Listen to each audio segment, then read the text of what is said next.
The Siddhis. Some men sneer at the Siddhis because they do not believe in them, others because they think it is noble and spiritual to despise them. Both attitudes proceed from ignorance.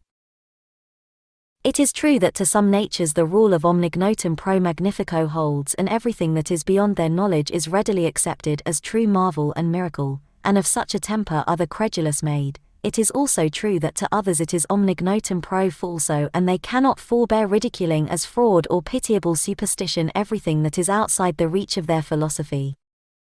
This is the temper of the incredulous. But the true temper is to be neither credulous nor incredulous, but calmly and patiently to inquire.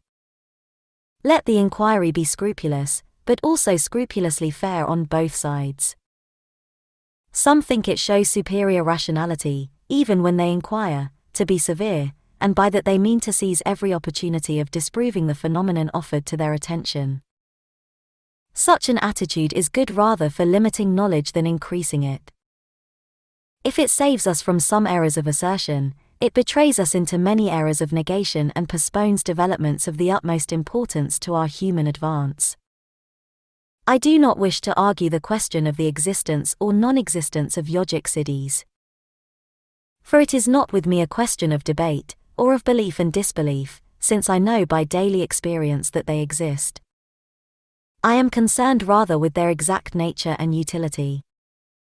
And here one is met by the now fashionable habit, among people presuming to be Vedantic and spiritual, of a denunciation and holy horror of the yogic siddhis.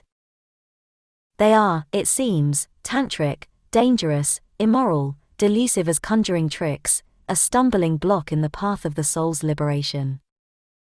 Swami Vivekananda did much to encourage this attitude by his eagerness to avoid all mention of them at the outset of his mission in order not to startle the incredulity of the Europeans. These things are true, he said, but let them lie hidden.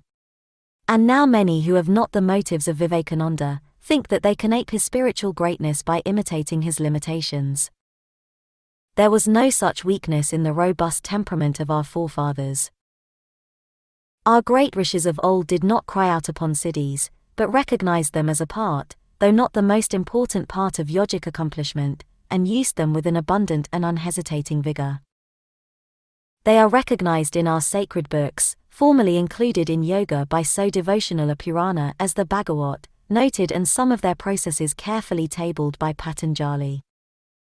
Even in the midnight of the Kali great siddhas and saints have used them more sparingly, but with power and effectiveness. It would be difficult for many of them to do otherwise than use the siddhis, since by the very fact of their spiritual elevation, these powers have become not exceptional movements, but the ordinary processes of their thought and action. It is by the use of the siddhis that the siddhas sitting on the mountains help the world out of the heart of their solitude and silence.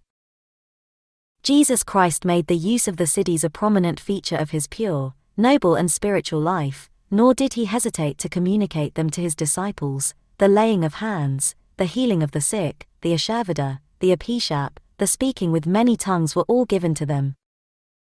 The day of Pentecost is still kept holy by the Christian Church. Joan of Arc used her siddhis to liberate France. Socrates had his siddhis, some of them of a very material nature. Men of great genius are usually born with some of them and use them unconsciously. Even in natures far below the power and clarity of genius we see their occasional or irregular operation.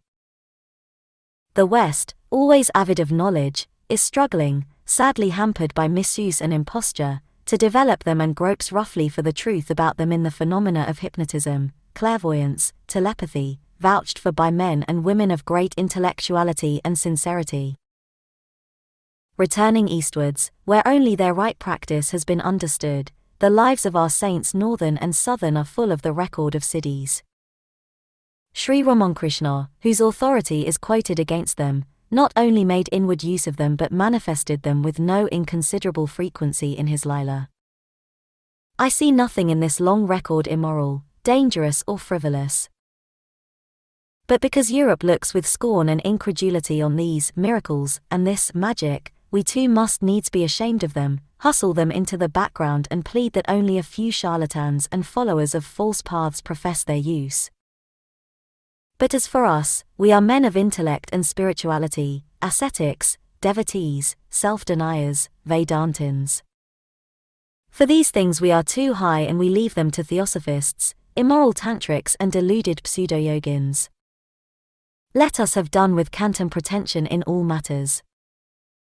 There are no such things as miracles in this world of divine processes, for either there is no such thing as a miracle or, if we consider more closely, everything in this world is a miracle. A miracle is, literally, a marvel, a thing to be wondered at, so long as the process is not known. Wireless telegraphy is a great marvel, the speechless passage of a thought from brain to brain is a yet greater, yet it happens daily even in the most commonplace minds and existences.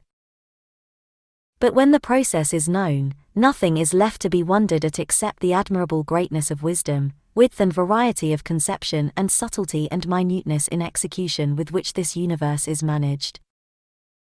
And even that wonder ceases when we know God and realize that the most wonderful movements of the cosmos are but trifles and conjuring tricks compared with his infinite reality.